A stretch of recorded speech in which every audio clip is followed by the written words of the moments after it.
Have you ever been denied an apartment, a car loan, or even a cell phone plan because you didn't have credit?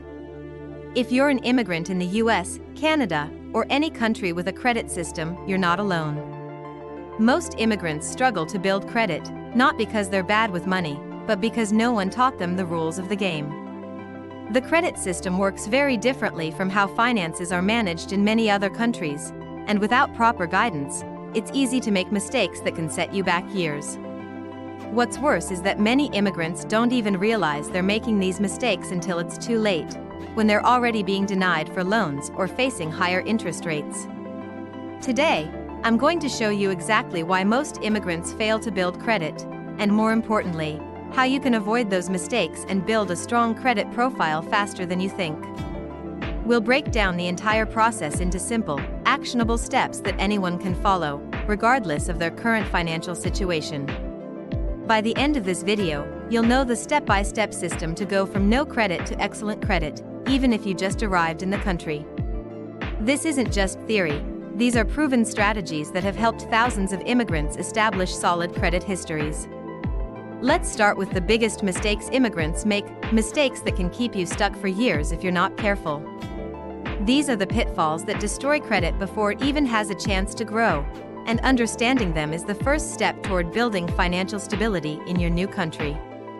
Many immigrants believe their good credit back home will help them here.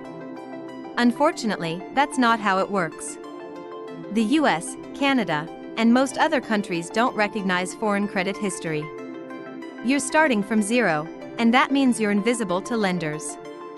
This blank slate can actually work to your advantage if you know how to use it, but most people don't realize they need to actively build their credit from day one. Without any credit history, you might find yourself unable to rent an apartment without a cosigner, getting denied for basic credit cards, or paying huge deposits for simple services like cell phone contracts.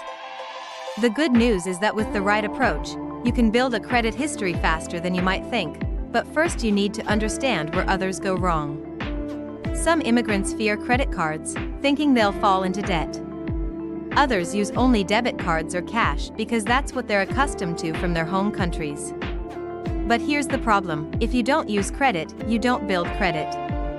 No credit history means no credit score, and that locks you out of loans, apartments, and even some jobs. Many immigrants don't realize that in countries like the US, your credit score affects far more than just your ability to borrow money. It can impact your insurance rates, your ability to rent a home, and even some employment opportunities. The key is to use credit cards responsibly, not avoid them entirely. By paying your balance in full each month and keeping your utilization low, you can build credit without ever paying a cent in interest. Not all credit cards are created equal. Many immigrants start with secured cards, which require a deposit, but never upgrade to unsecured cards, missing out on better terms and higher limits that could help their credit grow faster. Others apply for cards with high fees and low limits, which don't help build credit efficiently and can actually cost you money unnecessarily. Some fall for predatory cards marketed specifically to immigrants with no credit history, cards that charge outrageous fees while providing little benefit. The truth is that there are much better options available if you know where to look. Certain secured cards, for example, will automatically review your account for graduation to an unsecured card after a period of responsible use, and some even offer cashback rewards. In many countries, credit isn't as big of a deal. But in the US and Canada, your credit report is like a financial report card, and errors can hurt you. Many immigrants don't check their reports, leaving them vulnerable to mistakes or even identity theft. What's worse is that credit reporting errors are surprisingly common, and if you don't catch them, they can linger on your report for years, dragging down your score. Simple things like a misspelled name, an incorrect address, or even someone else's account mistakenly reported on your file can have serious consequences. The good news is that checking your credit report is free and easy, and disputing errors is simpler than most people realize. Regular monitoring can help you catch problems early and keep your credit on track. Your credit score depends partly on the length of your credit history. If you close your oldest credit card, you could shorten your history and drop your score. Many immigrants don't realize this and end up hurting their own credit by closing accounts they no longer use. This is especially common when people upgrade from a secured card to an unsecured one. They often want to close the secured account to get their deposit back, not realizing they're erasing valuable credit history. Even if you don't use a card anymore, keeping it open, with a zero balance, can help your credit in the long run. Of course, there are exceptions. If a card has high annual fees and no benefits, it might make sense to close it, but in most cases, keeping old accounts open will help your credit score. Now that you know the biggest pitfalls, let's talk about how to fix them and build credit fast. These strategies have helped countless immigrants go from no credit to good credit in as little as a year, and they can work for you too if you're consistent and disciplined. A secured card is the easiest way to begin. You put down a deposit, usually $200 to $500, and that becomes your credit limit. Use it for small purchases and pay it off in full every month. After 6 to 12 months of responsible use, many banks will graduate you to an unsecured card and refund your deposit. Some of the best secured cards even offer rewards and don't charge annual fees, making them a great starting point. The key is to use the card regularly but keep your balance low, ideally below 30% of your limit, and always pay on time. This demonstrates responsible credit use and helps build your history. Don't make the mistake of thinking a secured card is less than a regular credit card. It's actually one of the most powerful tools for building credit when used correctly. If you have a family member or close friend with good credit, ask if they'll add you as an authorized user on their card. You don't even need to use the card, just being on the account can help build your credit history. This strategy works because the primary cardholder's positive payment history gets added to your credit report as well. Of course, this only works if the primary cardholder uses credit responsibly. If they miss payments or carry high balances, it could actually hurt your credit. That's why it's important to only do this with someone you trust completely to manage their credit well. Some credit card companies even let you be added as an authorized user without the primary cardholder actually giving you access to the account, which can be ideal if they're concerned about security. Most landlords and utility companies don't report payments to credit bureaus, but they could. Services like RentTrack and Experian Boost let you add rent and utility payments to your credit report, turning everyday bills into credit-building tools. This is especially valuable for immigrants because it allows you to get credit for payments you're already making. Many people don't realize that their on-time rent payments, often their largest monthly expense, aren't helping their credit simply because they're not being reported. These services can help bridge that gap, though it's important to note that not all credit scoring models consider these payments. Still, every positive mark on your credit report helps, and this can be an easy way to start building history without taking on new debt. Credit unions and online lenders offer credit builder loans designed for people with no credit. You borrow a small amount, usually $500 to $1,000, but instead of getting the money up front, it's held in a savings account. As you make payments, the lender reports them to the credit bureaus, building your history. At the end, you get the money back, plus better credit. These loans are essentially forced savings accounts with the added benefit of building your credit. The interest rates are typically low, and some credit unions offer them with no interest at all.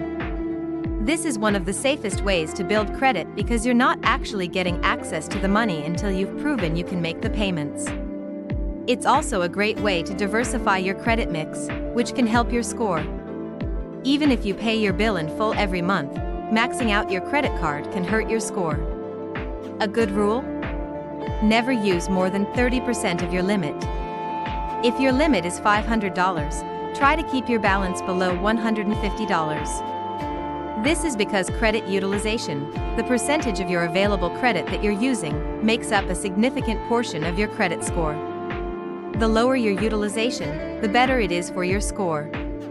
Some experts recommend keeping it below 10% for optimal scoring. The good news is that utilization has no memory. If you have high utilization one month, you can fix it the next month by paying down your balances. As your credit limits increase over time, maintaining low utilization becomes easier. You're entitled to free credit reports from the major bureaus. Check them at least once a year for errors. Apps like Credit Karma or Experian give you free score updates and alerts for changes. Monitoring your credit is crucial because it lets you track your progress and catch any problems early. Many immigrants are surprised to find errors on their reports, from simple misspellings to accounts that don't belong to them. These errors can drag down your score unnecessarily, but they can usually be fixed with a simple dispute. Regular monitoring also helps you understand how your financial behaviors affect your score, allowing you to adjust your strategy as needed. After a year or so, consider adding another type of credit, like a small personal loan or a retail store card. Lenders like to see that you can handle different types of credit responsibly. This doesn't mean you should take on debt unnecessarily, but having a mix of credit types, revolving credit like credit cards and installment loans like auto loans, can help your score. For example, once you've had a credit card for a while and have built some history, a small credit builder loan can add diversity to your credit profile. Just remember that each new application causes a small, temporary dip in your score, so space out your applications and only apply for credit you actually need. Now, how long does this take? If you follow these steps, you could have a good credit score, 670 plus, in 12 to 18 months. An excellent score, 740 plus, might take 2 to 3 years, but you'll see progress every month. The key is consistency, making on-time payments every month, keeping balances low, and avoiding new credit applications unless necessary. Remember that building credit is a marathon, not a sprint. Early on, your score might seem to move slowly, but as your history lengthens and your positive habits accumulate, your progress will accelerate. One last tip: patience is key. Building credit is a marathon, not a sprint. But if you avoid the common mistakes and follow this system, you'll be in a stronger financial position than most people, immigrants and locals alike. The discipline you develop in building your credit will serve you well in all areas of personal finance. So, which step are you going to take first? Let me know in the comments below. And if you want a free checklist with all these steps, click the link in the description. Don't forget to like, subscribe, and hit the bell so you don't miss our next video, where we'll talk about how to buy a house with no credit history. Thanks for watching, and I'll see you in the next one.